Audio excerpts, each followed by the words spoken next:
Hey, my Legion, how y'all doing today? I'm here today to review a movie called Slimy Little Bastards, and this is directed by Dave Parker, also known as mrparka. For people to know on YouTube, he does great horror film reviews. I never knew he made a movie, and I'm friends with him on Facebook, and we've been talking a little bit back and forth. Like both had some things happen that we talked about, and he asked if I'd be interested in reviewing his movie, because I do, because we both love horror films. I love the world of horror, and I said sure, and he was kind enough to send me a DVD of this, and let me tell you, this is his first film, and I watched all the extras and everything in audio commentary, and this movie's a lot of fun. It's like a throwback or love letter to the traditional monster movies of the 80s, like in early 90s. Not so much the early 90s, like he mentioned, like Ghoulies 2 and Critters 1 and 2, and basically those two, and also Gremlins a little bit. And basically this is like an anthology. And he also mentions Full Moon. And the wraparound, like they have like the anthology, and they have like a story behind that, and they have like the guy like a collector. And he has these jars with these little monsters on. Now I know he didn't mention that in making up featurette with the interviews and stuff. That had to have been a nod to the movie Hideous from Full Moon, where they had like the monsters in the jars and stuff back in back in the early 90s, back when Full Moon used to make really good movies. Now it's kind of shameless what Full Moon puts out. A lot of the stuff Full Moon puts out now, but back when they really made good movies. And basically, this one guy, this investigator, comes to talk to him, and he tells him these stories, 3 stories of madness. And the first one is organic shit. It's about like this guy that started eating organic food, like this organic eggs and stuff like that, throughout the shelves, and it turns into this giant monster.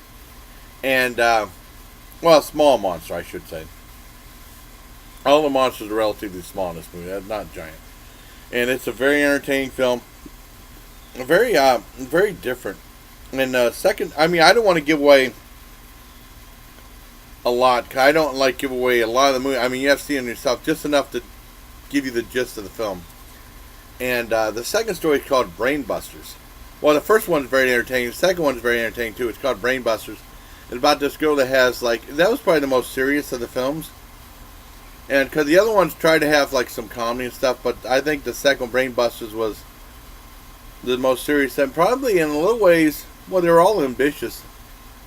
The one that had maybe a little more social commentary, maybe about like overprescription of drugs and stuff, and like she was given this, she was having problems with depression stuff. She was given like this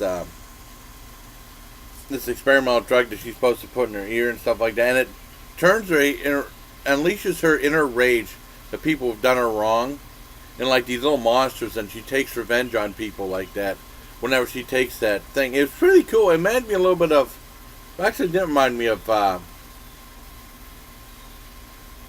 movie with the little parasite in the guy's head.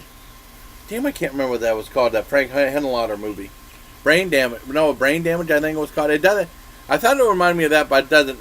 And it's very like late 80s, early 90s, because they had like some other brain movies, like they usually had Brain Dead, the Bill Pullman one, and then Peter Jackson one, and Brain Killers and stuff like that. Really, it definitely fits in that genre, and it was very good too. They're all really good, and the last one is called The Crusties, and that's probably the most comedic one, involving like bathroom humor and stuff like that, and guys playing D&D.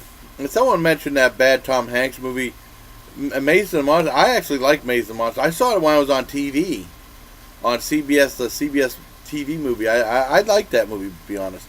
And it's probably like, in a way, the most ambitious, because it has the most monsters in it. And it has like different locales and stuff like that. And when Dave Parker was talking about the budget, he said the budget probably around $1,000. So this was really, really ambitious, because he did a lot of neat stuff on the cheap. Don't expect Shakespeare here, but it's very entertaining. I really enjoyed the movie, and with the there's with the making of sequence and the audio commentary, I could tell there was lots of camaraderie on the set because they're like friends of Dave that he's known over the years from his YouTube channel and stuff. Because you do make friends. I've made friends with other food reviewers and other people too, and it's really a neat thing. And I mean, my only really criticism with the movie is some of the audio, especially in the second one. That one lady that was Dave Parker's mother, I'm not being mean or nothing like that, but I mean, sometimes it was a little bit hard to understand what she was saying in some parts. And then there was a scene, like the main part of the movie, that I think that her voice was drowned out by the music somewhat. I mean, and the audio's just like with Alex Wilson's movie Lighter Fluid. I had some problem with the audio on that too. That's the only real problem I had. Aside from that, I really enjoyed the movie.